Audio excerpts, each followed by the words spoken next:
I'm going live on YouTube.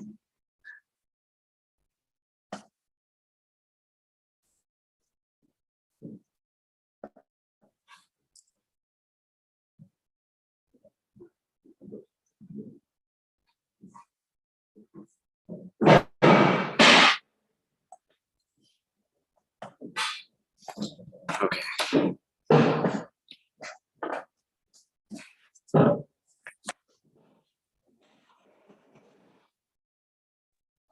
Good morning, Chavra.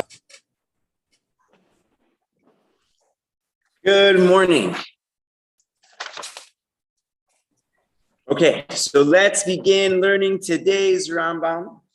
Today we're going to be learning Perek Zayin and Ches, the last two prakim of Hilchos Shvisas Yom Tov, which is going to be speaking about the dinim of Chol HaMoed, and the third and final parak is going to begin the halachis of Chametz and Matzah Hilchos Pesach. So just a quick introduction. We're going to see in the first halacha that the Rambam holds that the prohibition of doing any work on Chol HaMoed is midrabanan. Now, this is different than many others, including the Ramban.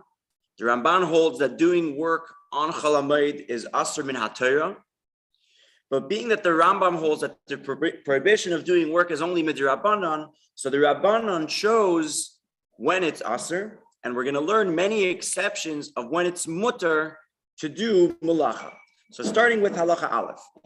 Chula shel moyed, chol hamoyed, af al pi shloi nemar b'shabbasin. Even though it doesn't say the word shabbasin to rest, like it does for Yom Tov itself, but hoyil v'nikra mikra kodesh, being that it is called a holy time, and it's a time of celebration in the Beis HaMikdash, so asur ba'asiyas malacha, it is forbidden to do work. It shouldn't be like any other weekday. It doesn't have holiness at all. Being that it's considered holy, as we know, the Chassidus translates holy as separated. Separated means to be separated from the mundane, from the regular malacha that a person does. So therefore, rabbinically, you're not allowed to do work. And someone that does work that's forbidden, makin oisin makas marjus. They're going to get malchus midrabanan because its prohibition is midrabanan. Now, being that it's only rabbinic, not all of the malacha is prohibited like on Yom Tov itself. Because the end of the day, the reason why things are prohibited is that it shouldn't be like a regular weekday. So as long as there are certain things that are prohibited, then it's not going to be like a regular weekday. It's going to be considered mikra kodesh. But whenever there's going to be, like we're going to learn in a minute, a hefsed meruba, that's going to be the first exception. If there's going to be a great loss, then a person is allowed to do work on Chol HaMoed. And there are certain malachas that are prohibited, and there are certain malachas that are permitted on Chol HaMoed. And that brings us to halacha beis. Exception number one, when a person is allowed to do malach on Chol HaMoed. And these are the times that it is permitted for a person to do work. If there's going to be a lot of loss, then a person is allowed to do it. As long as there isn't a lot of effort when a person has to do that work. Now, just to make note, many people ask, how do you define a great loss? Many times in Shulchan Aruch it says hefsed meruba. So there's actually a tshuva written by Rabbi Moshe Feinstein where he says that whenever it says hefsed meruba, there is no objective number, but the Rav has to subjectively, he should decide whether for this exact circumstance, for this person, if it's considered a hefsed meruba or not. It isn't the dollar amount, but every case by case, you determine if it's considered a great loss. And therefore, says the Rambam Ketzad, what's an example of a great loss? Mashkin beis hashlachin b'moed. A person's allowed to water a beis hashlachin. There's something called a beis hashlachin and a beis hamashke. Beis hashlachin is a field that gets water, it gets rainwater, but rainwater is not enough. It also needs for someone to bring additional water. So if a person is not going to bring additional water to the base hashlachin, then all of the trees that are growing in that field they're not going to produce any fruit. So there's going to be a great loss. However, a base hamashke is a field that rainwater is enough. And yes, sometimes people would bring additional water, it would help, but it's not necessary. Even if they didn't bring additional water, whatever is growing in that field would still be able to survive. So there wouldn't be a great loss. So says the Rambam that a person's allowed to water beis hashlachin, but loy beis hamashke, because she'im lo yashke beis hashlachin, if they're not going to water the beis hashlachin, it is a very dry land. People are going to lose the trees that are growing in it. There's going to be a hefsed meruba. But like we said, you're only allowed to do work. It's not going to be a big tircha. There's not going to be a great effort. And therefore, the Rambam is going to say that you're not allowed to take a bucket and physically draw water, which takes a lot of effort, and start watering this entire beis hashlachin. Rather, a person needs to go to, either they need to create or go to a pre-existing river and just direct the waters of that river to enter into your field, which is a lot less effort. Don't draw the water in a bucket. It's a big effort. You have to draw from the well. Whether it pre-existed or whether you're going to now create it, you direct it and water it. So to anything similar, you can't do something that's going to take a lot of effort. Halacha Gimel, another example of a hefsed meruba. If a person has olives that are sitting inside of a vat, and now it is time that a person has to turn over the olives as part of the process to extract its oil, and if he's not going to do that, he's going to lose a lot of the oil, so then he's allowed to do it in chalamayid. A person can turn over his olives, and he can grind them, and then press them, and fill up the barrels, and and seal them, just like he does in a regular weekday, because anything that if a person is not going to do it, there's going to be a loss. He does it regularly. He doesn't need to deviate and change from the regular way he does things. Another example, if a person has produce sitting in an area that there is a concern that it's going to get stolen, then a person can bring it into his home. However, it says the Rambam that in this case, being that it's not a guaranteed loss, like in the field, it's a guaranteed loss. Buy the olives, it's a guaranteed loss. Here, if you leave your produce outside, maybe it's not going to get stolen. So here says the Rambam that you have to bring it into your home, bitzina, which means you have to do it discreetly, like do it at night. So you also have to bring in your produce because of thieves, but you have to bring it in discreetly. Another example, if a person has flax that's soaking inside of a vat, then a person, if he doesn't remove them when it's time to take it out, it's going to get ruined. So the shoyle pishtanim in Amishra, he can remove his flax from them being soaking, in order that they shouldn't get ruined. Another example, if a person has a vineyard and the grapes in the vineyard now are ripe, and if he's not going to harvest it and leave it there, they're going to become overly ripe and the grapes are going to get ruined. So it says the Rambam that on Chalamoid you can then harvest them. You're allowed to harvest it. Halacha number Dalet. Although we said that a person's allowed to do malacha, that there's going to be a hefsed meruba, says the Rambam, you can't intentionally leave over these tasks to be done for Chol HaMoed. It's forbidden for a person to have intention. And the ladies malachas or anything similar to them, in order to do them on Chol HaMoed. Because I have a lot of free time on Chol HaMoed. You're not allowed to do it. And someone who intentionally left over his malachas to do them on Chol HaMoed, and then and he actually did it, then says the Rambam that Beis Din ma'abdin oisa, Beis Din is going to cause that person to lose all of the things that he tried to leave over for Chol HaMoed. Umafkirin oisa lakol, Beis Din is going to make it hefker, ownerless, and now anyone can come and take it. Now, says the Rambam, what happens if a person intentionally left over things to be done on Chol HaMoed, and then that person passes away? are the Chachamim going to punish that person's son to also make it hefker?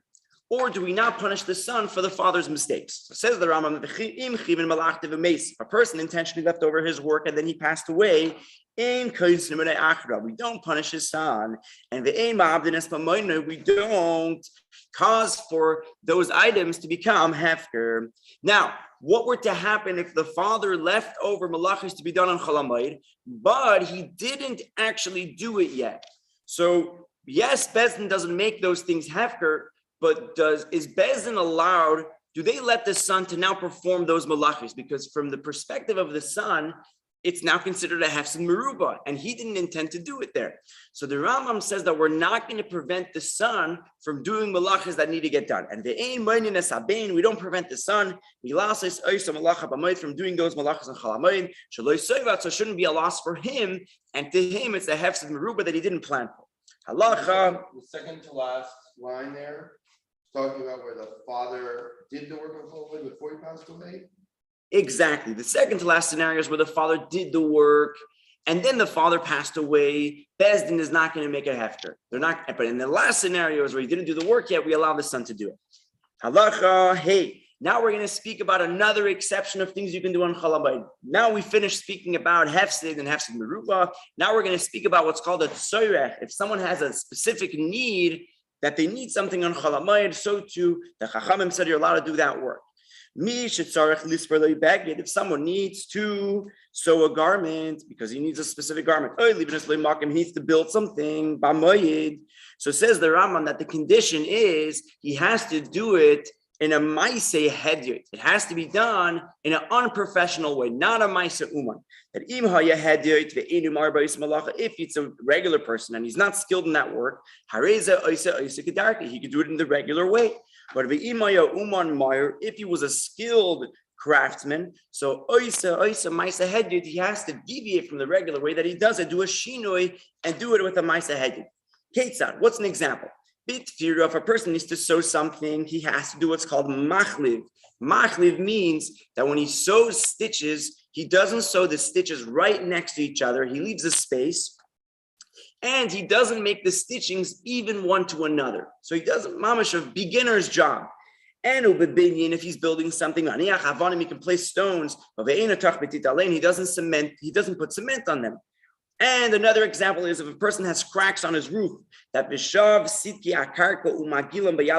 person can smoothen out the cracks that's on the floor of the roof with a roller with his hand and with his feet, but he doesn't use the regular utensil, the instrument that experts would use. And he does it in a similar way that's done with this professional utensil, but he doesn't actually use it. And anything similar that whenever someone has a need, he can do it. If someone had grain that was connected to the ground, and he doesn't have anything to eat in his home, only from it. So now this person has two options. Option one is to go buy foods from the marketplace, or option number two is, can he harvest this specific grain? So says the Rambam that there's no loss. He doesn't have to harvest it. We don't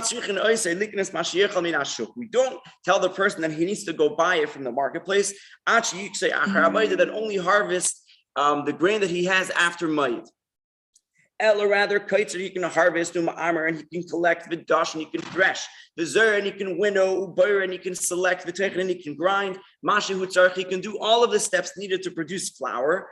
But he has to do a shinui. He shouldn't crush this the grain that he's going to collect with cows, which is the regular way. Because shekol davar she'in by hefsed, anything that there's no hefsed tzarich l'shanish, he needs a shinui.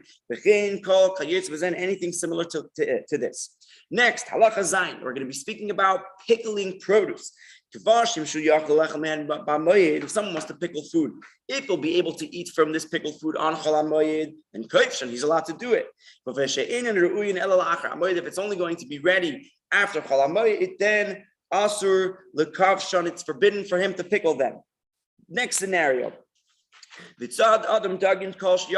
person is allowed to trap fish as long as they'll be able to trap it, and be able to salt it on Cholamayid, because it's possible for him to eat from this salted fish in Cholamayid. If he's going to squeeze the fish in his hand many times until it becomes soft. The Rambam is explaining that there's a certain process in preparing the fish, that being that this person will be able to do it and consume and eat from this fish on Cholamayid, then he's allowed to trap them. Halacha ches. Next thing about a person has a need and he wants to prepare a specific food. Matilin sheikh a person can start fermenting beer on Cholamayid, as long as if he has that need for Cholamayid. But if it's not for a need in Cholamayid, then also he's not allowed to prepare this beer. And echad sheikh tomorrow, and this applies whether the beer is made out of dates, echad sheikh whether it is made out of barley. Now, yeah. You can't make it out of Sa'orim on Cholamayid Pesach. Except, excellent, you're not allowed to make it out of Sa'orim on Cholamayid Pesach because it's Chametz. Very good. Now, says the Rambam, you can prepare this beer even if you already have older beer. Even though he has other beer that's older, he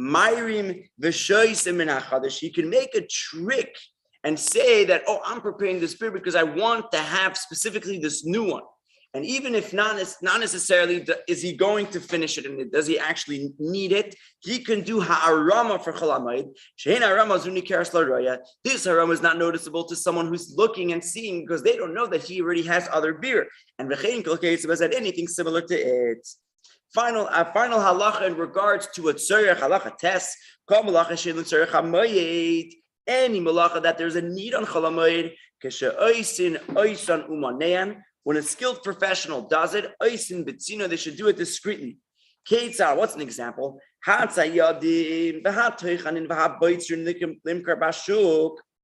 Someone who has to hunt, someone who needs to grind, someone who needs to harvest produce in order to sell all of these things in the market. He has to do it discreetly for the sake of Cholamayid.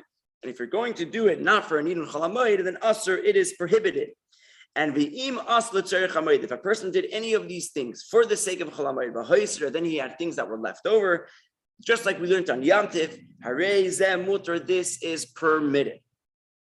Okay, halacha yud. Now the Rambam is going to explain. You're going to go into a third exception of things you can do on Cholamayid, and that is sarchei rabim, things that are needed for the community.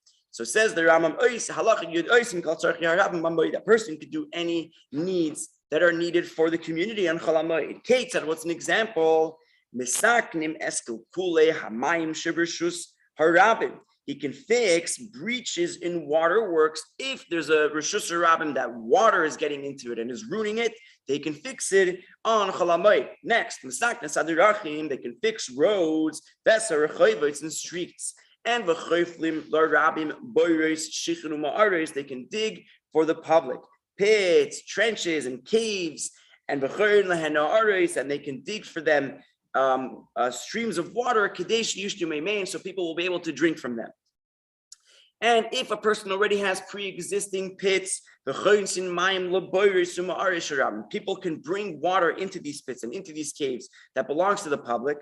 And they can fix its cracks. And people can also remove thorns from these roads. All of these things are there to service the public. Another example, if there's a mikvah that people need for a mitzvah, they can measure a mikvah to make sure it has the right measurement of water. And if they find that one of these mikvahs are missing the right amount of water, they can direct new rainwater into it, and they can complete its proper shear, so the rabbin will be able to use it. Halacha Yud Aleph.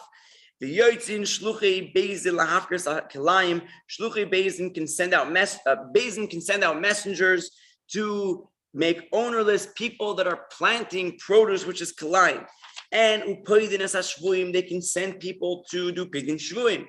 and the Eshoerchin, Vesacharamin, Vesagdishis, and people that will attend to those that donated things to Beis Hamikdash, like if they made an erech, they donated their value, or if they declared something to be cherim, or they declared something to be hektish, they can address all of these needs on Chol HaMoed.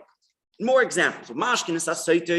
You're allowed to give the water to a woman that's a soita, and the serfin a para. If a person finds a para aduma, they can burn the para aduma. And the orphan is egla, they can chop off the neck of the egla aruf if they found someone that was killed outside of the city. And the rights in Evet Ivri, they can pierce the ear of an Evet Ivri that wants to remain longer than 7 years. And we can purify a mitzvah.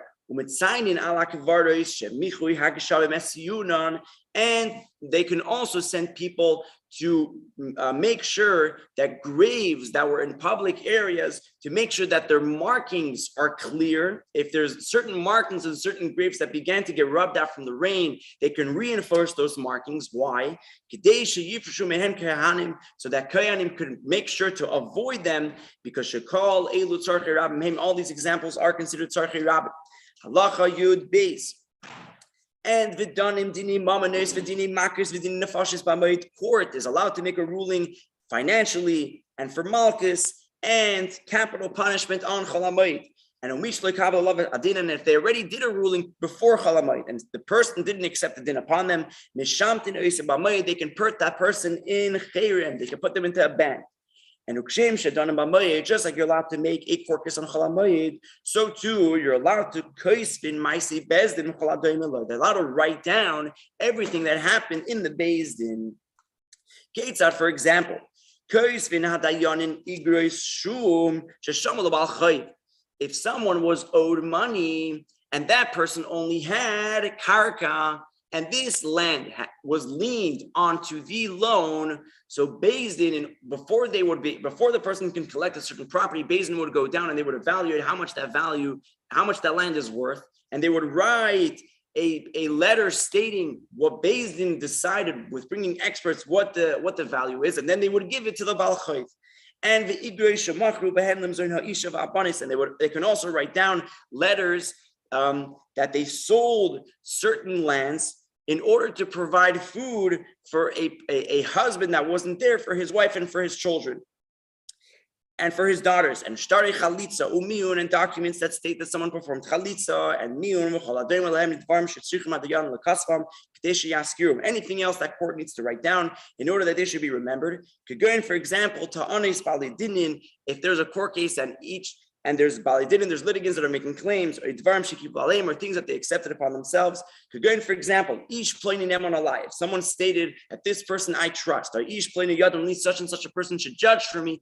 All of these things are allowed to be written down on a Chol HaMoed. Again, I forgot to mention that aside of the needs, one of the prohibitions, we're not allowed to write on Chol HaMoed. It's a hard thing to remember, but just like on Yom Tov, you're not allowed to, when there isn't a specific need, we're not allowed to write down on Chol HaMoed. And if someone wants to take a loan, he doesn't want to take the loan just by taking his verbal commitment. So then also they're allowed to write down a document. And they can also write down divorces and the documents for kiddushin, the shevarin and receipts, matanis, and documents that state of a specific gifts. Shekol elu kitzarchei rabim hein. All of these things are the needs of the public. Danny, you ready? I'm ready. Can you hear me? Yes, loud and clear. Okay. Halacha Yud Gimel. Asher lichtei b'moed. It's asher to write on Chol HaMoed. Afilu sforim tefillin umezuzos. Even if you're writing a sefer Torah, tefillin or mezuzos. Ve'ein magin afilu ois achas b'sefer hazara. You don't check even one letter, even the sefer Torah that was kept in the Azara in the Beis Hamikdash. This is a malacha that's not needed for Chol HaMoed. For the we don't wear tefillin, so it's something that's not needed on the moed, so you're not allowed to do it.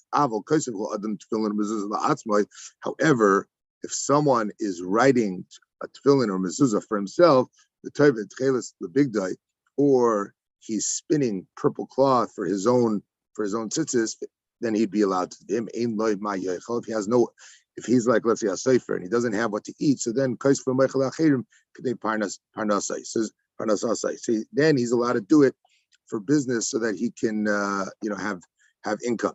Umutter, which by the way, I don't know, I was learning this halacha and I was just thinking about the fact that we on Chol HaMoed, normally that's when we give our tefillin always to get checked every year, right? Like when do you check your tefillin? Usually you do it over Sukkot.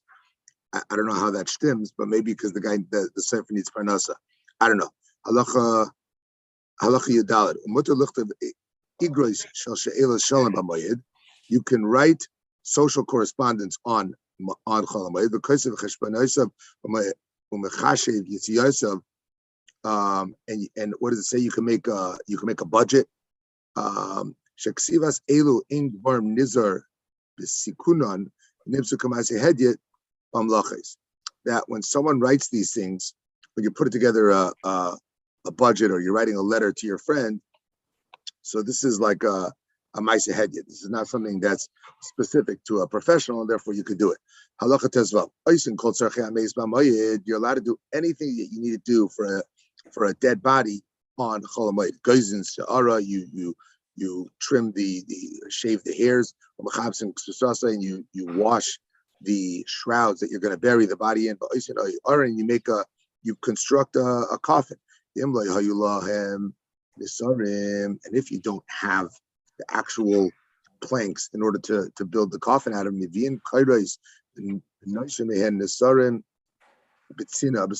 then you bring beams and you cut them down into the 2x4s or whatever the sizes that you need in order to construct the actual coffin. But you do that work inside your house. However, if the person that passed away was a very chashuv guy, so then you can even make the coffin, this cutting down the beams into the planks. You could do that even outside in the shuk in the marketplace. Aval ein person ate menayar linar mimenu luchos la'arin. We do not cut a tree from the forest in order to cut the boards for the coffin. So this is like going even a step back, right? So you have to cut the tree in order to make the beams, in order to cut it down the planks. We don't do that. And we don't quarry out stones in order to build a grave. Halacha tezayin ein royin es hanigoyim b'moyed. We do not inspect nigoyim, which are the saras spots on Chol HaMoed. Shema yimatzi tamei v'nim zechagoy nepach le'evel. Because if he's in fact a Metzora, then it would really ruin this guy's Yom Tiv. So, sorry, guy, you got to go outside the machana, We don't make chasanas and we don't do yibum. Why?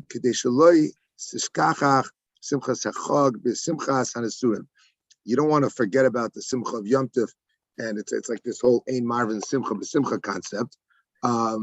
Therefore, on Yom Tiv and on Chol HaMoed, we stick with the Yom Tiv of Yom Tiv and Chol HaMoed, and we don't mix other simcha with it. Avol, machzor is kushasa, for someone who got divorced, who wants to remarry his wife that he was divorced from, that, and that is allowed. And not only that, but you can make an engagement.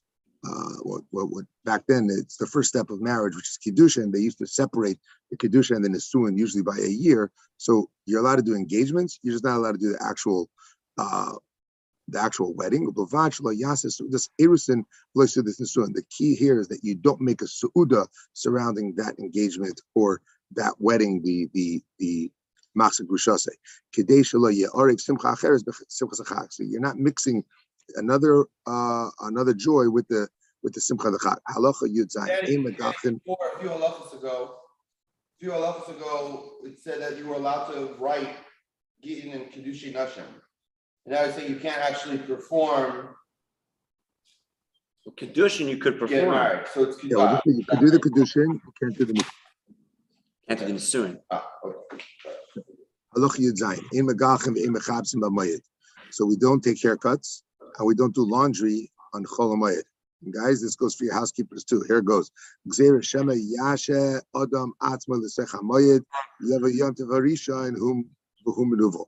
Why? Because we want to make sure that it doesn't wait until Chol HaMoed in order to do these things. And if you schedule your haircut for Chol HaMoed, that means on the first days of Yom Tov, your hair is going to be overgrown, and you're going to look disheveled. So Gzeira that you wouldn't do that. So therefore, when you're not allowed to get a haircut, you're not allowed to do your laundry on Chol HaMoed. So for the people that it's impossible for them to have gotten a haircut or to do their laundry on Erev Yom Tov, so they are allowed to get a haircut and they're allowed to do their laundry on Chol HaMoed. What's an example of this? Someone who was, let's say, sitting Shiva, and he got up on Yom Tov,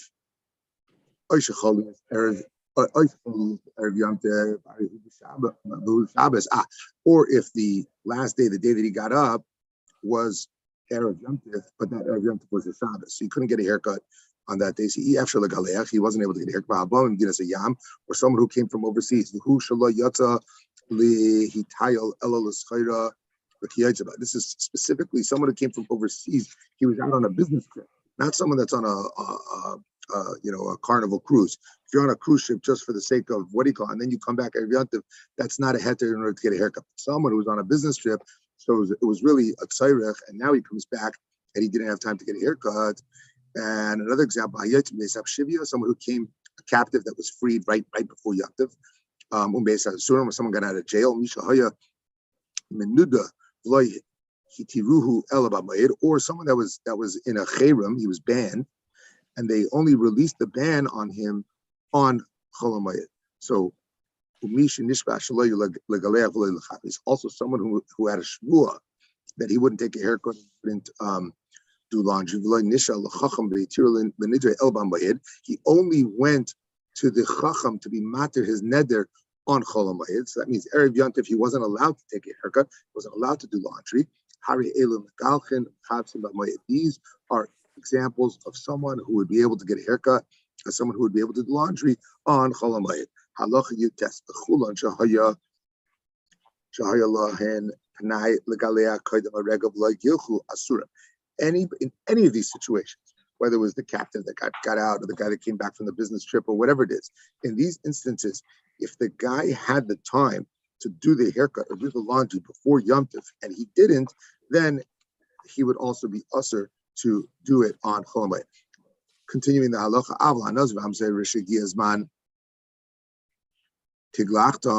but a nazir or a mitzayra, that it came the time for them to shave, because part of the process of a mitzayra or a nazir at the end of their naziras is there's a process where they have to shave their entire body, and they also, I think it's the entire body, and they bring karbanos. So it came the time for them to do their shaving. Whether it happened on Chol HaMoed, or even if this moment came and it came before Yom Tov, even though they had the opportunity to have done it before, and we still say that nazir or that mitzvah is allowed to do the shaving on Chol HaMoed. Why? We don't want them to delay in their karbanas. You could only do your karbanas after you do the shaving. So why didn't he do the shaving and the karbanas before Yom Tov in the case where he had the time? I don't know. But the Rambam is saying in that case, we're not going to punish the guy and make him wait longer, because we want them to bring their karbanas as soon as possible.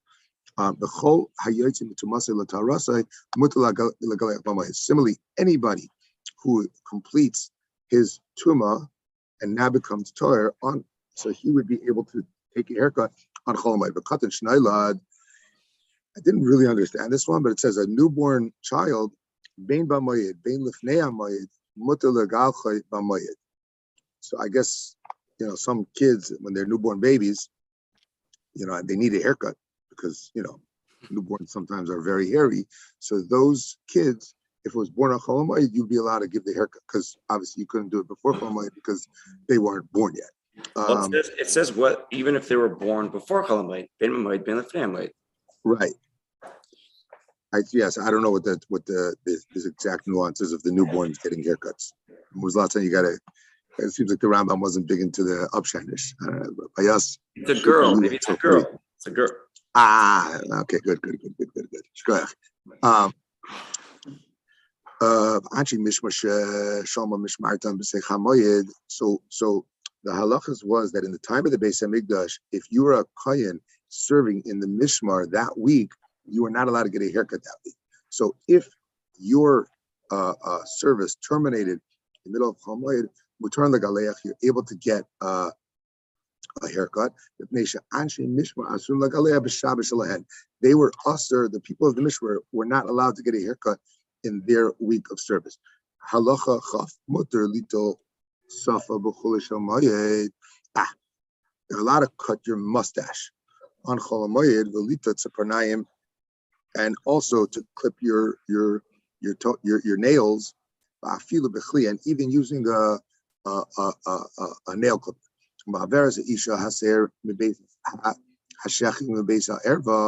And a woman is allowed to remove the hair from her body parts, from her underarms and her private area, whether she uses it by hand or with a utensil that's made for that. She's allowed to ice a coal. Similarly, talking about the woman, she's allowed to do all the cosmetic necessities that she needs to do on Chol Hamoed, like kecheles, like this was painting her eyes, keses, and parting her hair, maveres sarak aponeha, applying rouge on her face, also putting like you ever see these face masks that sometimes that women do, sometimes some men as well, but it's so you're allowed to do these face masks where they put like a certain, I think in today's day we call it like microdermabrasion or something like that, where they coat the face with some stuff and they peel it off, and it makes the face radiate and shine and very smooth skin. So she's allowed to do that. Contingent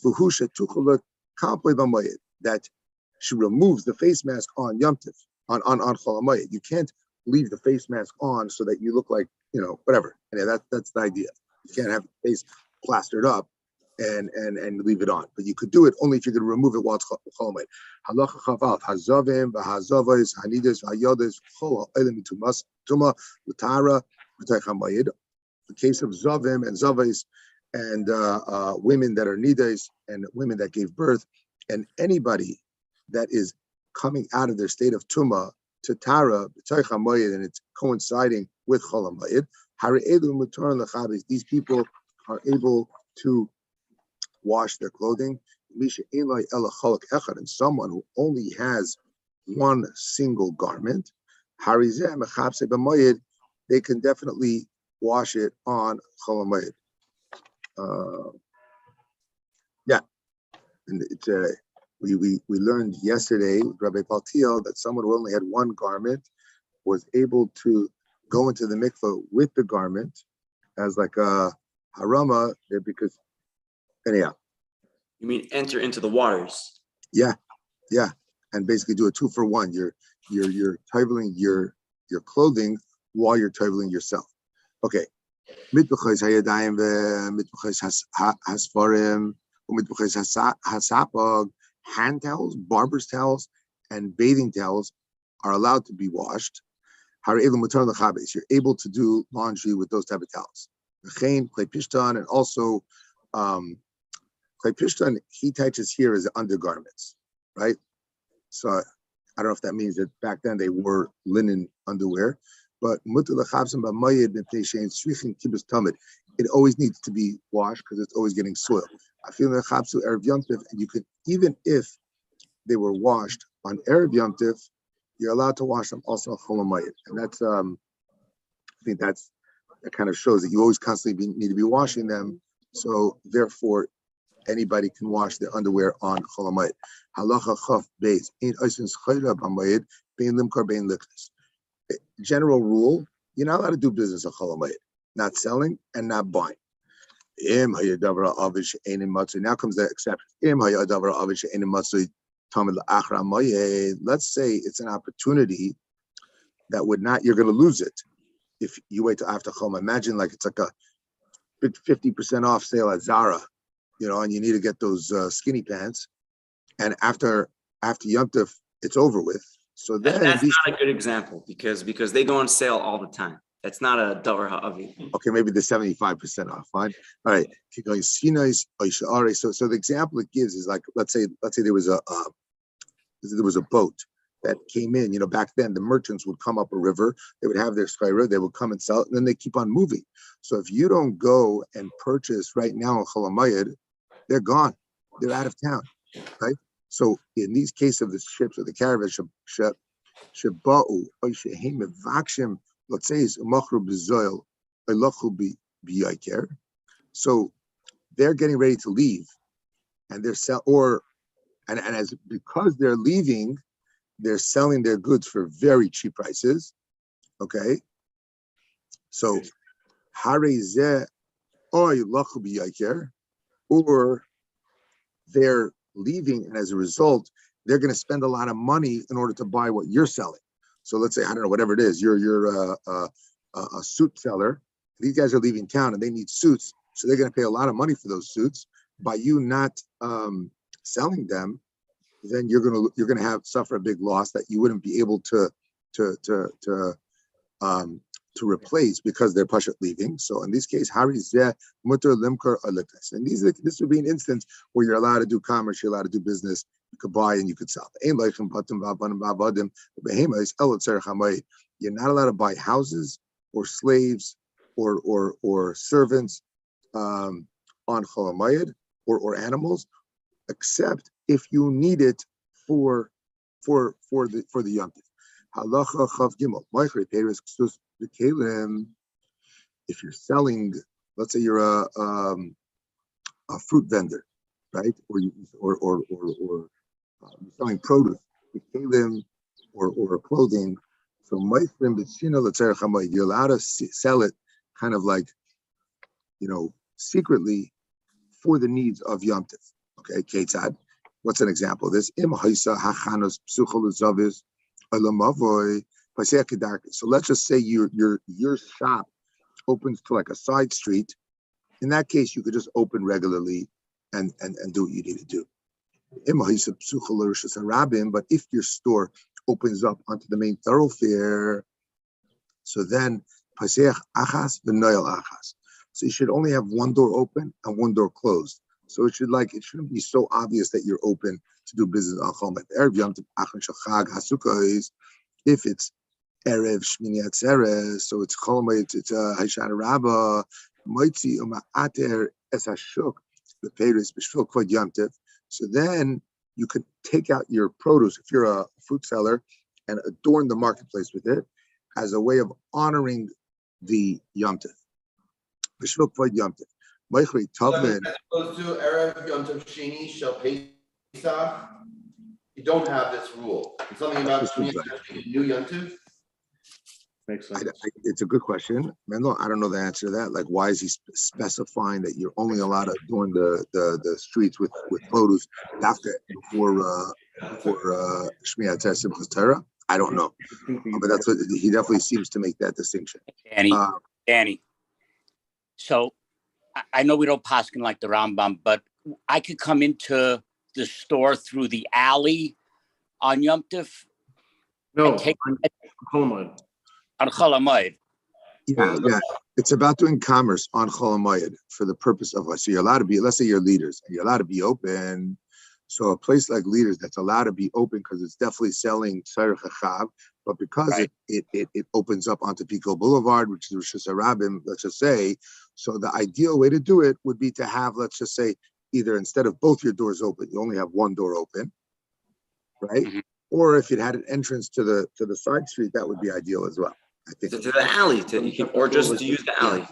But I'm just saying, according to the Rambam, you keep one door open and one door closed, even entrance to the Rosh Hashanah. But in chapter 4 for foods, if you have a seller who was selling foods and you needed to open it up, it said you could open up the store completely to help out somebody if they needed to get food. So, And you don't count the So this is money. the one you open completely. You're open, right? But you do it with one goal.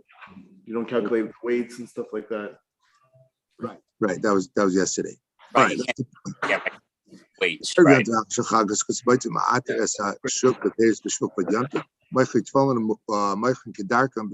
says spice merchants is an exception.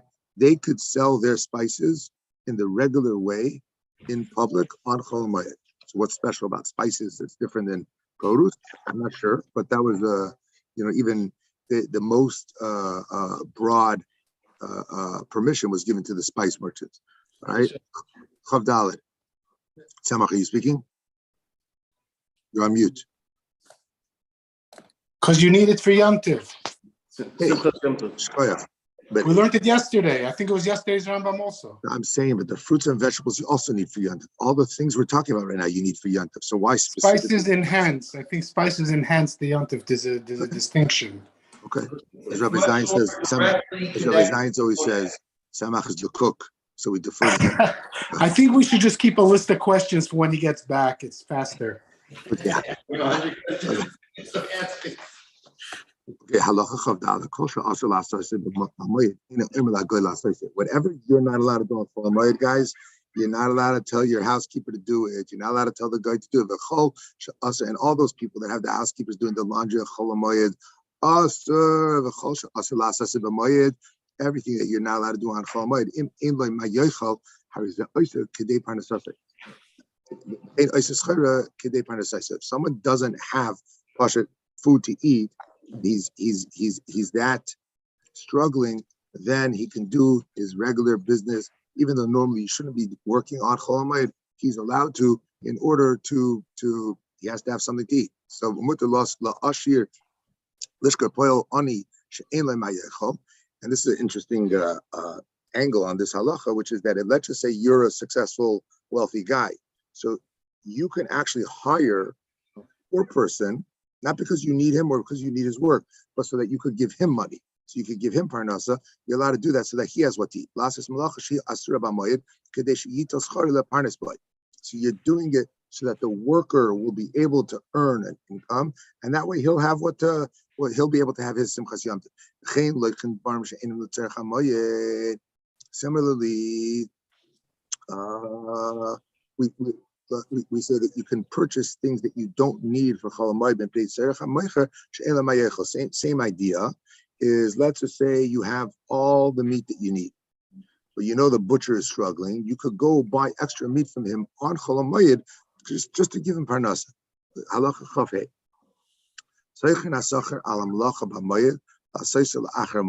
You're allowed to hire somebody on Chol Moed to do something after Chol Moed. So like I don't know, whatever. Yeah, you find you're hiring a contractor for a job that's going to be starting after Chol Moed. You're allowed to do that on Chol Moed.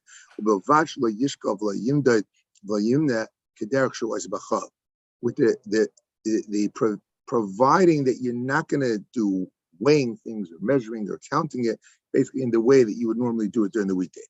The goy should. So this is like it's on Shabbos we're not allowed to do that because of the isser of Amir Lanachri. In that isser, there's part of it is the daber davar. That's where it comes from. So speaking something, that's why you can't even tell a guy on Shabbos to do something after Shabbos. That's a violation of Amir Lanachri. On Chol Moed, you're allowed to. The Rambam saying you're just not allowed to do these measurings or whatever the way you would normally do it during a regular weekday. All right. The guy should keep a kibbelas miYisrael.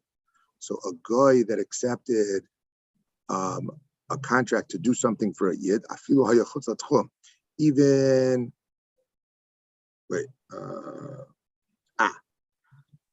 So a guy that's going to be doing a job for a yid, even if it's outside the tchum, he's not allowed to do it on Chol Moed, and you have to stop him from the shah.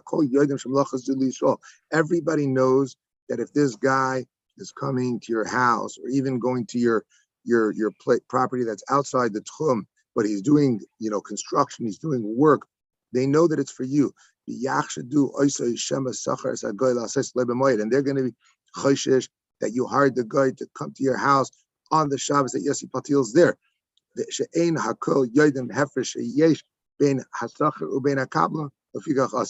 People don't know that you hired him dafka as a kablan, as a contractor, in which case the difference between a kablan and a schar yoim, when you're paying him just to do that job, that when you hire a contractor, it's swallowed in with the total income. So then in that case, he's not really doing it for you, he's doing it for himself. But because a regular person that sees the work doesn't know that he's hired as a contractor, it's usher to have him do work at all, and that is the end of the parak. Moving forward. That's good. All right, let's do some push-ups. Nicola Chaim. Morning. All right, chapter 8. So this Mazel chapter. tov. Mazel tov. Who said Mazel tov? Okay, here we go. The harois hamoishchin min ha'agamin. So when you have streams that flow from a pond, mutar lahashkos mehen beis hashlachin b'mayed. You're allowed to irrigate the parched land. V'hu shaloi pasku. So the idea, this is like what we said in chapter 7, halacha 2, that you have to water your fields. So you're allowed to water your fields as long as where you're watering them from this stream that you get from a pond, that stream is not going to stop.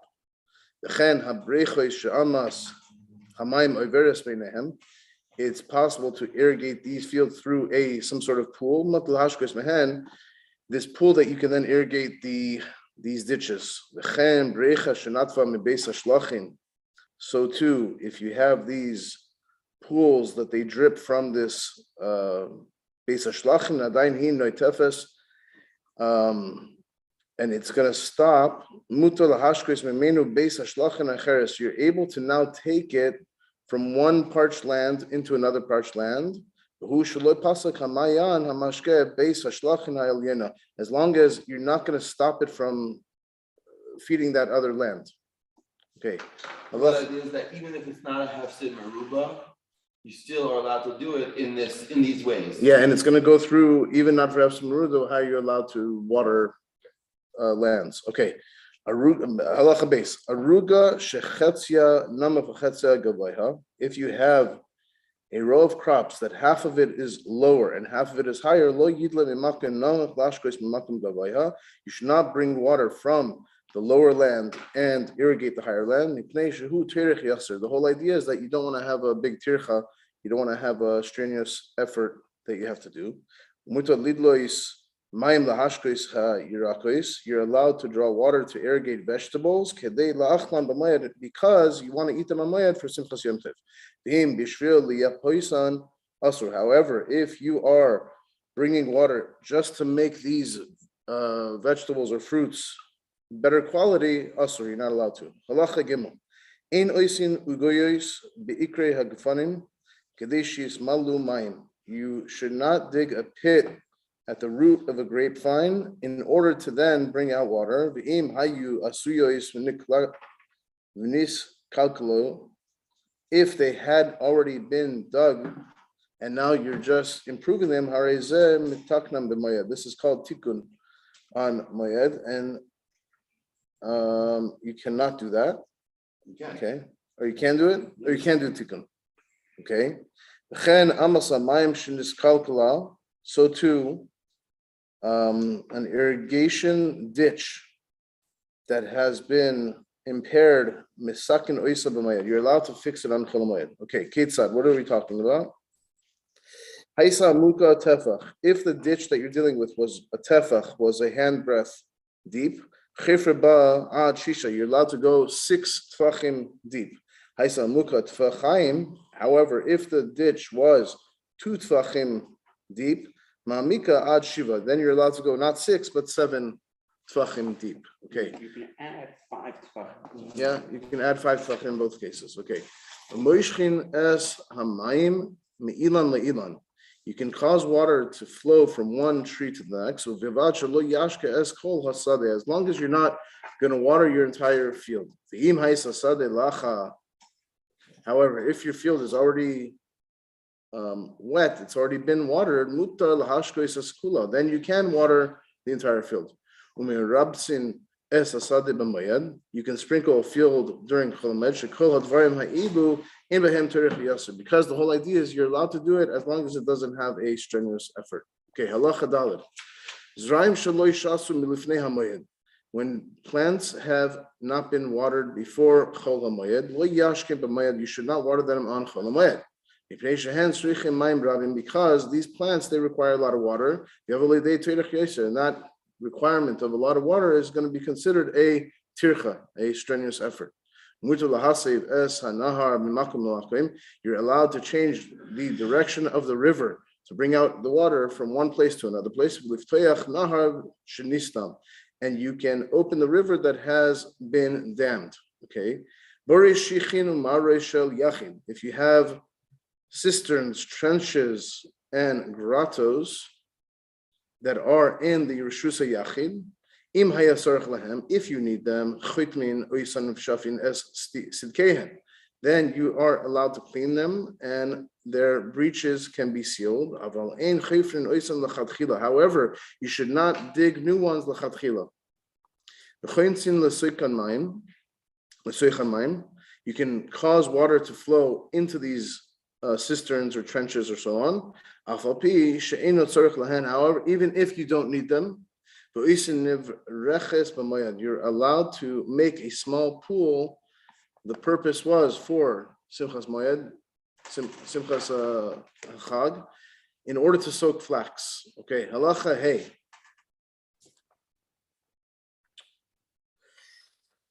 Achbarim shehen mafsidin es ha'ilanois. If you have mice or rats, which we happen to have here sometimes, that they damage trees during Chol Hamoed, sadin oisan b'mayad, you can trap them on Chol Hamoed.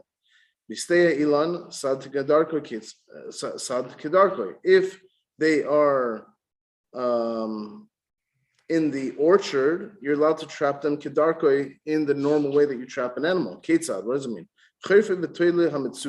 You're able to dig a hole and then you can hang a net. If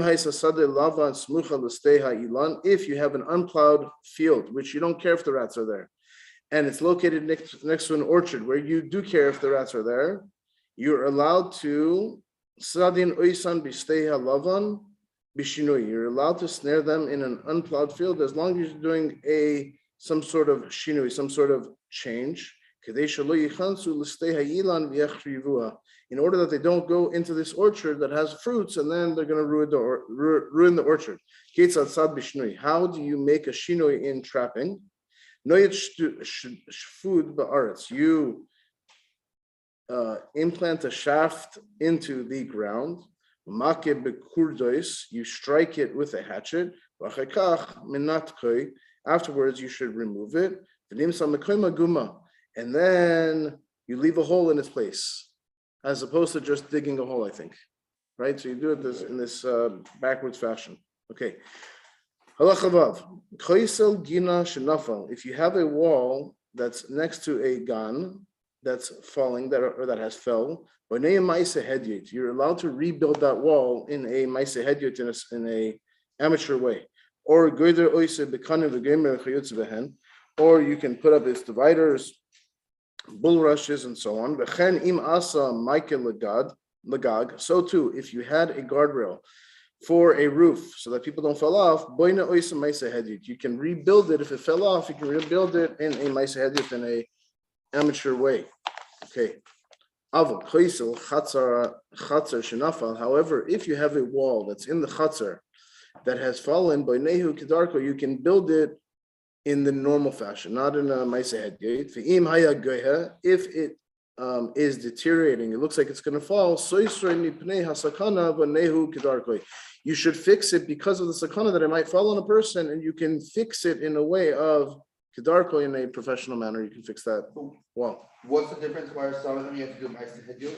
What's what? If it's out in the field, it's maise hedyot, but if it's by your house, it's a chatzar. It sounds like it's in your place versus in Rosh Hashanah where you can hurt somebody else. Right? Koisel chatzar is not just your place; it's somebody else's place.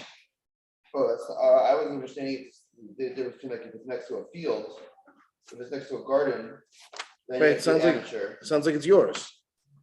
The difference between your chutzner, it's not your chutzner. So you're saying it's like a more like a public. Yeah, but a chutzner means that it's yours and it's somebody else's, and you guys are sharing the chutzner. Okay. Halacha zayin. Boine adam itztaba leishev or lishain aleha. A person can build a bench to sit on or to sleep on it. Hatzid, v'hatzinor, v'hakira, v'hamanu, v'hamavteach shenishberu. If you have a hinge, a drain pipe, a lintel, a lock, or a key that becomes broken, misaknen, the moyed kedarko, you can fix these things in the normal fashion on chol hamoyed. Bein shel barzel, bein she'etz. Whether these things are made of iron or they're made of wood, because it's a big loss. If you're going to leave your door open, or the doors are going to be broken, you're going to lose everything in the house. Whatever has a hefsed does not require any sort of shinoi. A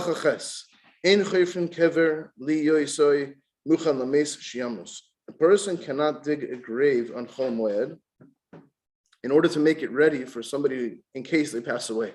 And you don't build a structure for the person to bury them.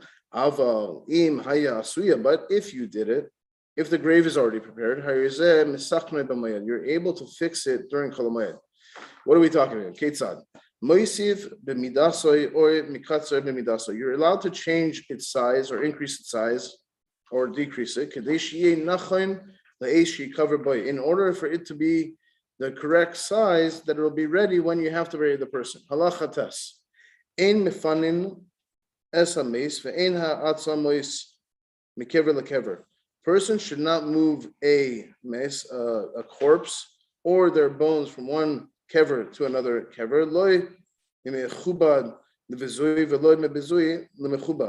Neither from a more esteemed grave to a lesser one, or from a lesser one to a more esteemed grave.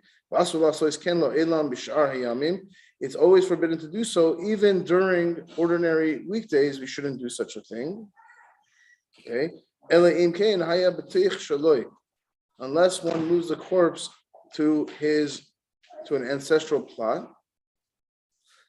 Mefanehu b'shar hayamim. On the ordinary days, one can move the corpse even from an esteemed grave, afilim in a mechubad lebezui, to a lesser esteemed grave. Okay, halacha yud. Ein misalin es ha'ilanos. We do not remove worms from trees. V'loi mazhimin es hanitiyos. Nor do we apply waste to saplings. V'loi megazmin. We do not prune trees. We can, however, apply oil to trees or to their fruits. We're able to dig flax in order to make it that it is fit to use as a cover during Chol Hamoed. We are allowed to dig flax. We are allowed to harvest hops in order to use them for making beer during Chol Hamoed, and whatever is similar to this. Halacha Yud Aleph. Ein machnisin es hatzoin ledir kedesh yizablu es karka. We cannot bring a sheep to pasture on a field so that it will then fertilize the land with manure. Shehu shaharehu midayer sadehu b'moyed. This is a way of making your field more rich during Chol Hamoed, and it's not for the sake of eating, right? For Simchas Yom Tov. If the sheep come by themselves, mutar, you're allowed to do it. You don't stop them. You do not help them. We may not help them enter the field, nor do we entrust them to a shepherd. Where did I go? Trust in the shepherd who will cause the sheep to proceed from place to place. Shabbos. If you hired the shepherd on Shabbos, or you hired him for a week, or you hired him for a month, you hired him for a year. If you hired him for a week, one may help them enter the field. And a person is able to hire a shepherd to go from one place to the next, in order that they can go into the whole field. Okay. If you have zavel, you have manure that's in a chutzner, in a courtyard, you're able to move it to the side. If the courtyard, the chutzner, becomes like a barn, you're able to take it, not just move it to the side, but you're able to put it into the waste heap. Who's next? You want to do it? You want me to go? No? I don't care. Go do a few more. Halacha Yud Beis. Okay. Amashma Pnei HaKarka. The person who levels the surface of the ground. Im niskaven l'sakin makam shiamid boy kri shel tuvua or shiadush boy. If his intent is to prepare a place to store a mound of grain or to thresh there, mutar, you're allowed to do it. Vim niskaven la'avoda ha'aretz asur. However, if you're doing it to till the land, which does not have to do with, sounds like it doesn't have to do with food, Right. right? As opposed to the other one where you're maybe able to build a mound of grain or to thresh it there, has to do with Simchas Yom Tov, right? That maybe you're preparing for the last days or something like that. Then it is usher if you're just doing it to till the land. Okay. If a person who gathers wood in his field, within his field, if you need it for the wood, mutar, the im, the sakin, akarka, asur. However, if you're not gathering these woods because you need the woods, but you just want to fix the ground, then it's asur. So too, a person who opens a dam, if he's doing it so that he will get fish to enter, mutar, because maybe you want the fish. However, if you're doing it to irrigate the land, asur. I don't know how this compares to the first halachas in this chapter that it says you could open a dam to. Yeah, there were certain instances when you're allowed to irrigate it, but in the case where you can't, so you would allow to do it in order to get the fish. That's it, I think. Very good.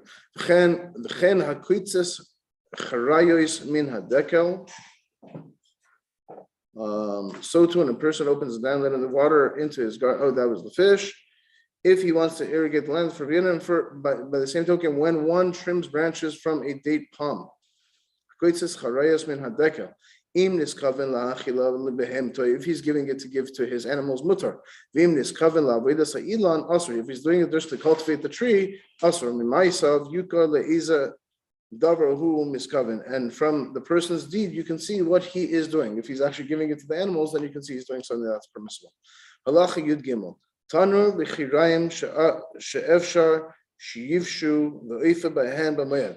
It's possible that there's an oven or range that will dry, and food can be baked within it during Chol HaMoed. Oisan oisan, it can be fashioned during Chol HaMoed. V'im lav.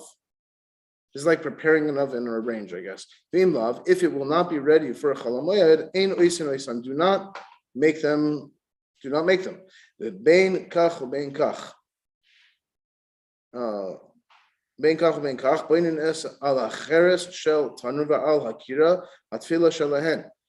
One may place an upper layer of mortar on an oven or range, whether or not it will dry. One may tie the cords of the bed, or one may clean a mill. He can make a hole for the center of this mill. A person can build a water conduit for this mill. Halacha Yud Dalet. How far should I go? Huh? If you guys want, unless you want to take over. I didn't prepare any of this. You're doing great. A person can seal a jug in order that the wine should not spoil. Bakbuk. A person can seal a bottle with tar mipnei she'ein boi toirach, because this does not have a tircha, a strenuous effort.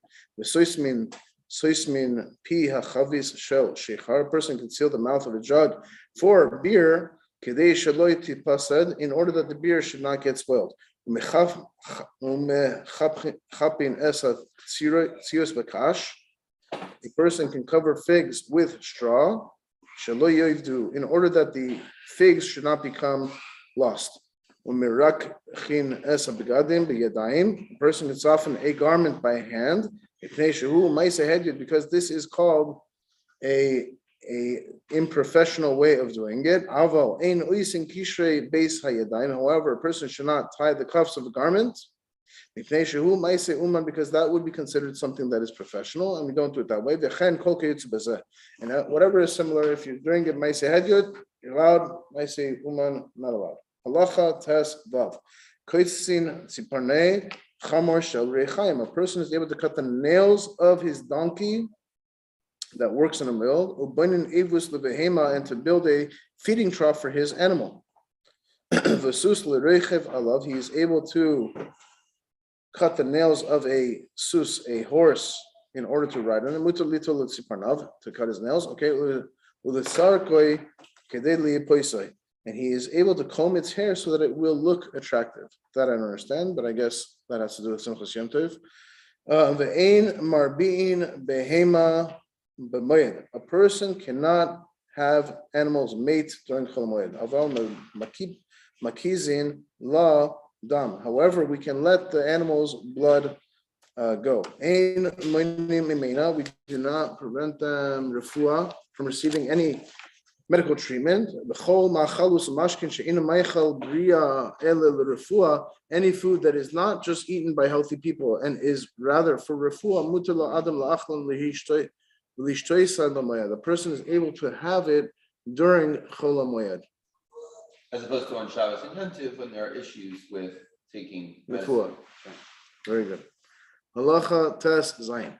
Ein mefanin michatza lechatza b'moed. A person cannot move from a dwelling from one chatzar to another during Chol HaMoed. Lo mikura l'na'a v'lo mina'a l'cheura. You don't go from an unpleasant place to a nicer place. You don't go from a nicer place to a more unpleasant place. Avo mefane hu mibais labais. A person, however, is able to move from one house to another house, but chatzar within the same chatzar.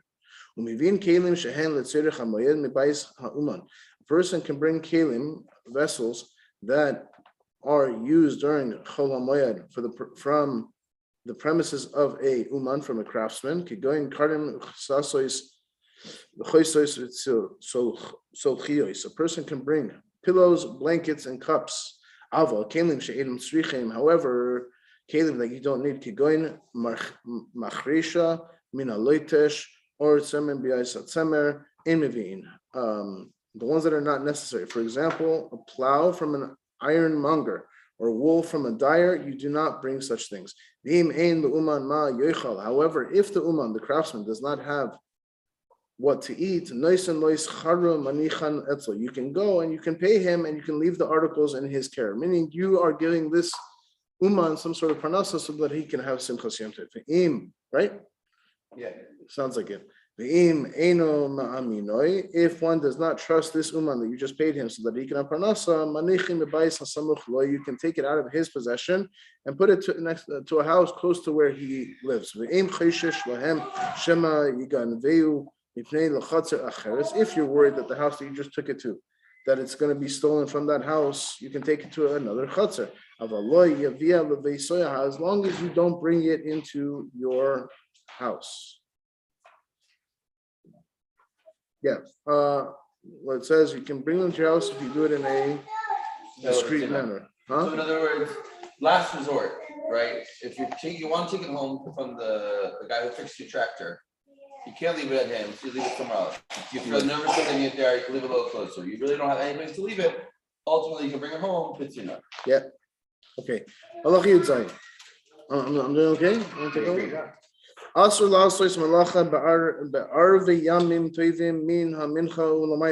is forbidden to do labor on the day before a holiday from Mincha and on. Kemoi Arvei Shabbos is just the same way as we do on Erev Shabbos. Chol ha'oisem malacha behen ein roe siman bracha lo'elam. Whoever does malacha on the time after Mincha does not see a bracha from it. What is called Mincha? Mincha Ketana? Mincha Gedoyla, the earlier Mincha. Okay, Gorarin boy, we should rebuke him. We should stop him again, and we should force him to stop against his will. However, we do not hit him with lashes, with stripes for rebelliousness. We for sure do not put him into a ban. Okay. However, this only applies except for Erev Pesach. After Chatzos, you should put the person in the ban. If a person is doing malacha after Chatzos on Erev Pesach, you do put him into a ban. For sure, you should hit him with stripes for rebelliousness. Because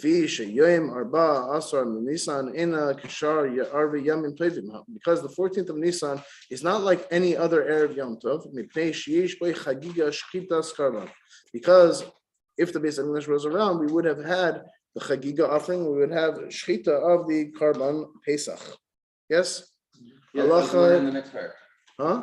Halacha Yud Ches. Lefichach. Therefore, Yom Haba Asar Asu Ba'asiyas Malacha Midivrei Seifrim. Therefore, the 14th of Nisan, Erev Pesach, is also to have Malacha Midivrei Seifrim according to the rabbis. The same way as you do on Moed. That's what it means. Not Malacha like Malacha on Shabbos, but Malacha for these works that we've been talking about these several chapters. Who Kal Mechuloi Shel Moed. This is Kal Shel Moed. However, we're more lenient on it on Chol Moed. No, this is more lenient than Chol Moed. Oh, there's more. What's more lenient than Chol Moed? Erev Pesach. Erev Pesach is more lenient than Chol Moed. Okay, but it's only forbidden on the half day and on. Shehu Zman Hashkita, which is the time that we would have brought the carbon. However, from Neitza Chama, from sunrise until Chatzi Hayom, Tului b'minhag, it is dependent on your minhag. In the place where you see that you don't perform labor, don't do it. In the place where you are allowed to do labor, do labor. Halacha Yud Tes. In a place where it is customary to do labor, lo yaschil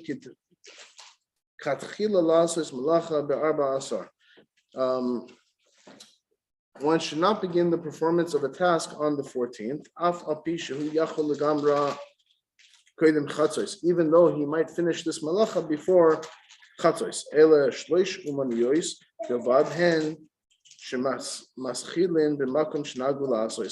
There are, however, 3 exceptions to this rule. What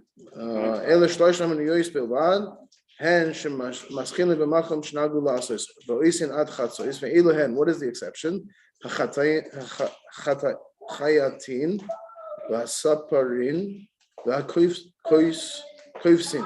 A tailor, a barber, and a launderer.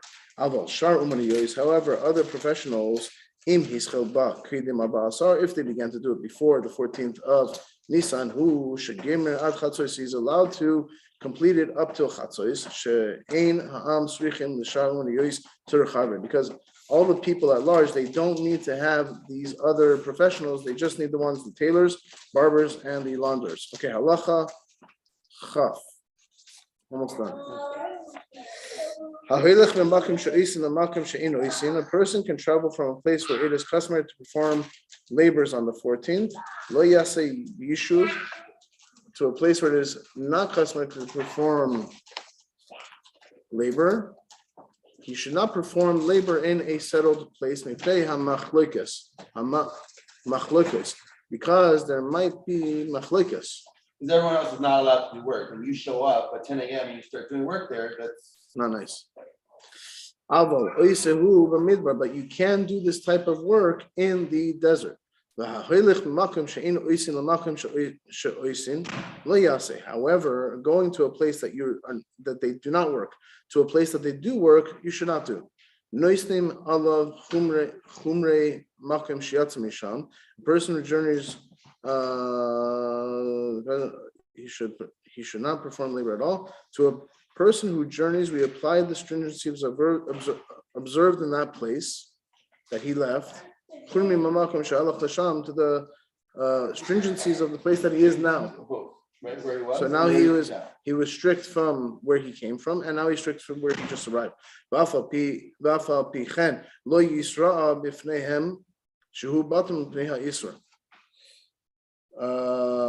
Even though he is forbidden to perform work, we should not make him appear that he is idle because of this prohibition. A person should never deviate in order that it shouldn't cause machlokes. So to a person who intends to return to his place that follows the customs of his he should do what is in that place, whether it's to the lenient way or to the more stringent way.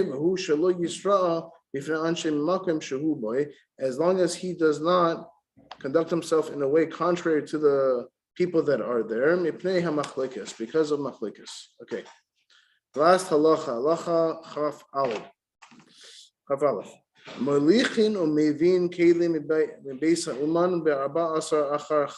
person can bring kelim to and from the house of umanim, from the craftsmen, on the 14th after midday. Even though that's not for the sake of the he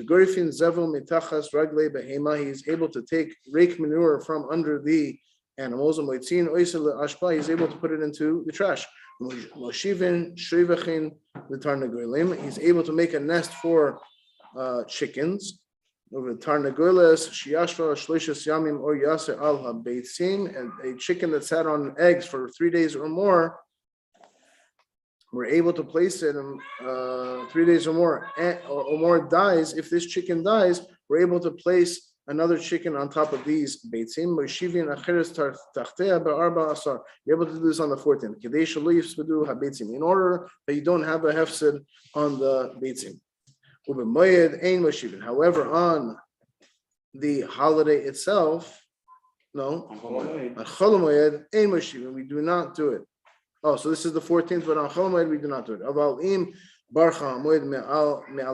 However, if this chicken leaves the eggs while it's Chol Moed, we're able to return it to its place. Okay, that's why. Right, today's third chapter, Hilchos Chametz Matzah, Perek Aleph. Says the Rambam, Yesh B'Cholan Shemona Mitzvos. There are 8 mitzvos. Shalosh mitzvos aseh, v'chamesh mitzvos lo aseh, b'zeu proton. Shelo lechol chametz b'yom arba'asar mechatzos hayom u'lamala. Not to eat chametz on Erev Pesach after chatzos. Lahashbis or b'yom arba'asar, to destroy the flour, the chametz in your house on the 14th day. Shelo lechol chametz kol shiva, not to eat chametz all 7 days of Pesach. Shelo lechol ta'arubas chametz kol shiva. Not to eat a mixture of chametz kol shiva is a separate lav. Shelo yira chametz kol shiva, not to have chametz seen in your house all 7 days. Shelo yimatzeh chametz kol shiva, not to have chametz found in your house all 7 days. Le'achol matzah b'leilei haPesach, to eat matzah on Pesach. And finally, the Savar B'Tzias Mitzrayim Ba'osah Halayla, to tell over the story of B'Tzias Mitzrayim on the first night. Halach Aleph. Kol la'ochel kazayis chametz b'Pesach. Anybody who eats a kazayis of chametz on Pesach, mitchilas leil chamish asar ad sof yom echad ve'esrin b'Nisan, until the end of the 21st day of Nisan. Figured out it's 7 days. B'mezid chayiv karetz. If you do b'mezid, your chayiv karetz shenemar ki kol ha'ochel chametz b'nechrisa. And if it's b'shogeg, chayiv karban chatos kavua. You chayiv a chatos if it's a shogeg. Echad ha'ochel ve'echad hamamacha v'shoseh. Whether you are eating it or whether you are making it into a liquid and drinking it. And let's just keep in mind that this is specifically talking about water, in contrast to what we'll see later on, where if you combine chametz with other things. Halacha beis. HaChametz b'Pesach asar b'haniya. Chametz is not just usher to eat; it's also usher to have anah from it on Pesach. Shenemar lo ye'achel chametz, lo yeheba heter achila. There should not be any kind of heter achila. Should not be anything that's done that could lead to achila. So, for example, just like you can't eat it, you also can't sell it, because if you sell it, you could take the money and you could buy food with that, and that's considered part of the isser. And the drasha is that it doesn't say lo sochlu, which would be the normal way, but it says lo ye'achel, it should not be eaten, which implies that the isser is bigger than just eating it. Somebody who leaves chametz in his rishus on Pesach, even though he doesn't eat it, over b'shnei lavin, shenemar lo yirah lecha seor b'chol gulacha, v'ne'amar seor lo yemotzi b'batechem. One in Parshas Bo, it says you shouldn't see it there, and it says in Parshas, or excuse me, in Parshas Re'eh, it says you shouldn't see it there. In Parshas Bo, it says you shouldn't find it there. The Isser HaChametz, the Isser HaSeor Shabo, Machmitzin Echadhu. Whether it's about the leaven stuff, or whether it's about the stuff that makes it leaven, what makes it rise into bread, those are both the same Isser. Halacha Gimel. Eino Loka. But you're not going to get malchus. If you actually bought chametz on Pesach, or if you made chametz, if you mixed flour and water together, because the halacha is that in order to get malchus, you need to be doing a maisa. If you had chametz in your house before Pesach, and then Pesach started, you didn't burn it, but you simply left it in your house. And even though technically you're over these lavs of Bal Yira and Bal Yimatzeh, you're not going to get malchus taraisa because you didn't actually do a maisa. However, omakin also marjas, you're still going to get rabbinic lashes. Halacha dalet. Chametz she'avolav ha'pesach asar ba'aniyah la'olam. Chametz that it stayed in a Jew's rishus over Pesach is still asar b'hana after Pesach forever. Why? It's a knas, it's a fine, it's an additional stringency. Because this person was over on Bal Yira and Bal Yimatzeh by leaving the Pesach, the chametz in his house throughout Pesach. So he's over on those lavim. Now we say, Asr, you can't use it after Pesach because we're worried, or we'll say in a second, even if it was left in his rishus by accident or outside of his control. Because what's going to happen is that people are going to end up doing it on purpose. And people are going to say, I'm just going to leave that in the cabinet, not look at it at all. And then after Pesach, I'll be able to bring it out. We say, no, the halach is you have to get rid of it. You can't leave it in your house. And if you do, you can't use it at all after Pesach. Meaning, even if it was by onus, you're being forced, you need to do something about it. Don't correct. Because we know that human nature is that somebody's gonna do it on purpose. It's a hefsin meruba. They don't want to lose their whole, say, their liquor cabinet. Right. And they're gonna say, oh, I was an onus. So we say, no, it doesn't matter what it was and what reason it was left over. If it was left over, you're done. You can't use it at all. Halacha hey. Chametz shenis arev v'davar acher toch haPesach.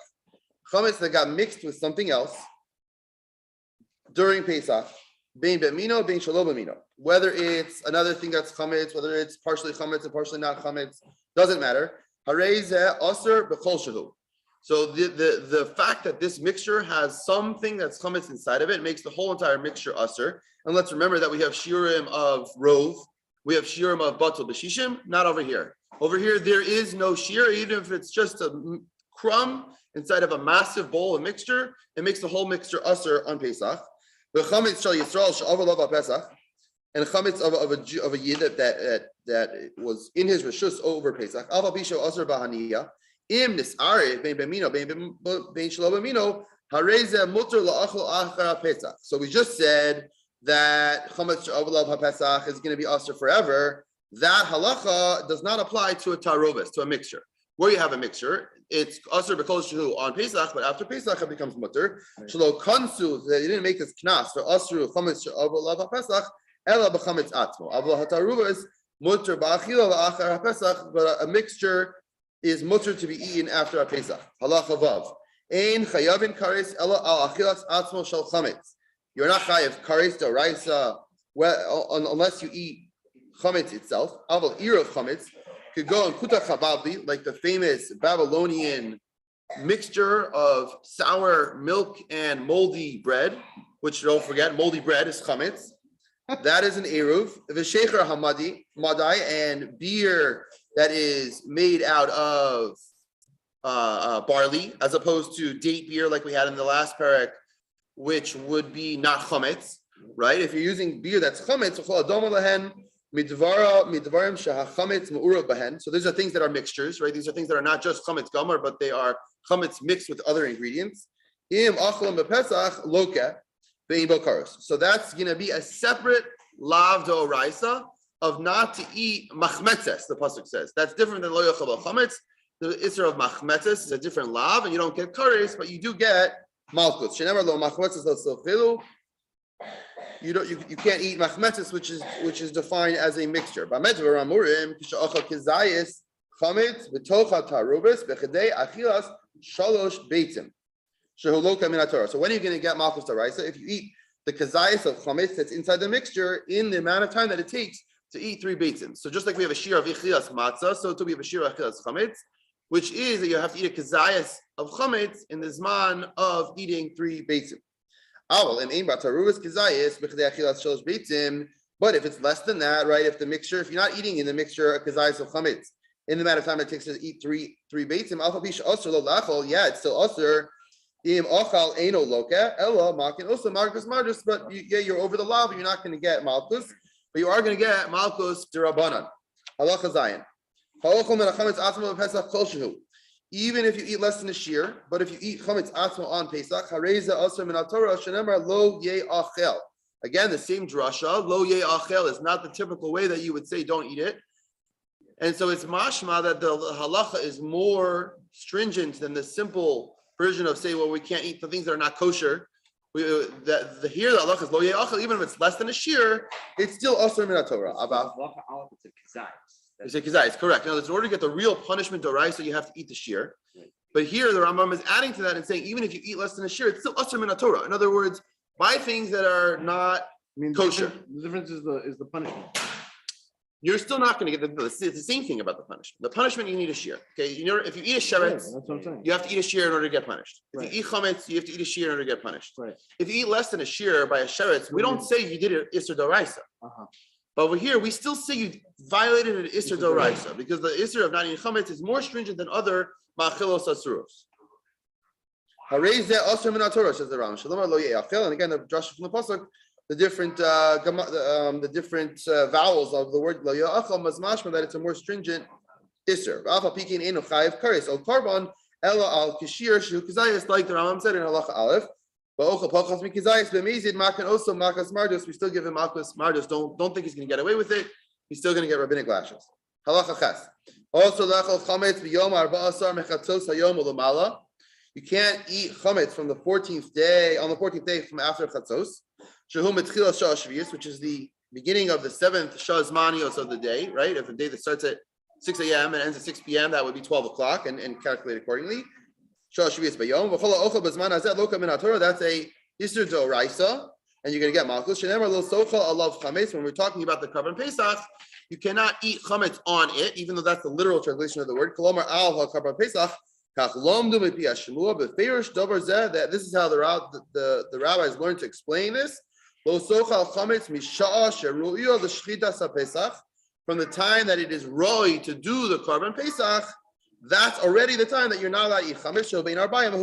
That's half a day. Just like you can start making the korban Pesach at chatzos, so too you have to stop eating chametz at chatzos. Even though practically they only chef the korban Pesach later after korban should be not buying. Oh no, they did it earlier. The beginning of this year, probably most of the time it was done much closer to shkia. If you're going to have it to be good for the meal at night, you don't want to make it at 12 o'clock in the afternoon. You want to make it later in the day. Right. But because it's the beginning of this year, and we learned from the pasuk, lo socha alav chametz, that means whenever you're in that zone of it, we could make the korban Pesach now. You're already out of the zone of I can eat chametz now. Yeah.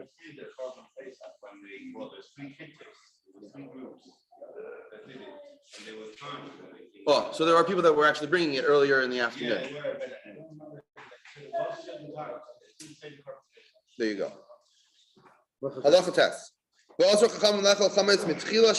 Okay, so let's go. So now we're going to talk about even before chatzos. The Chachamim made a gezerah not to eat chametz from the beginning of the 6th hour of the day. We're going to be talking about now from 11 a.m. to 12 p.m. So that you shouldn't even come close to the time that it starts becoming Isser Torah, which is 12 o'clock.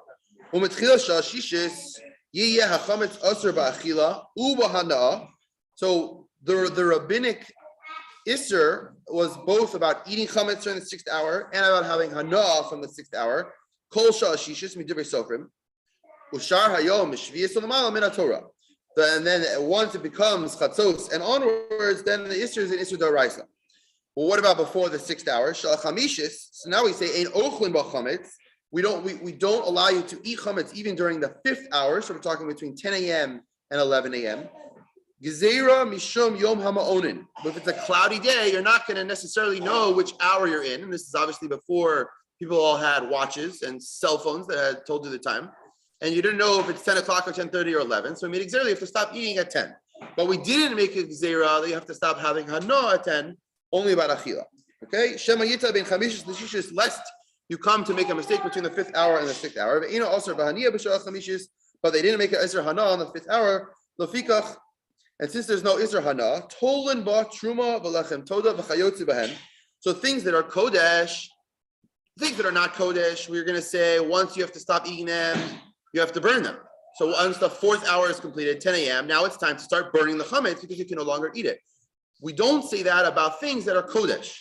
Things that are kodesh, we don't say start burning them as soon as the 5th hour starts, because we don't just burn things that are kodesh, right? That's an isser to do something like that. So for those things, kodesh, lo ochlan, you don't eat them because the Gezerah says at the beginning of the 5th hour you have to stop eating them. However, lo sorfin ad shetagia shah shishish until 11 o'clock. Once the 11 o'clock hour starts, immediately the sorfin akol. Then you burn everything, because once you get to that 6th hour, now you're already in the real Isser D'Rabbanan, no more of like a geder. You're in it's not 12 o'clock Isser D'Oraisa, but it is 11 a.m. Isser D'Rabbanan. Now you have to burn those even though they are kodesh. Yud, so the Rambam concludes and brings it all encapsulated in a simple way. You can eat chametz on Erev Pesach until the end of the 4th. And between the 4th and the 5th, you can't eat it, but you can be nana from it. If you eat during the 6th hour, you get marcus mardus because that's Isser D'Rabbanan. Because over there, after chatzos, it's already Isser D'Oraisa.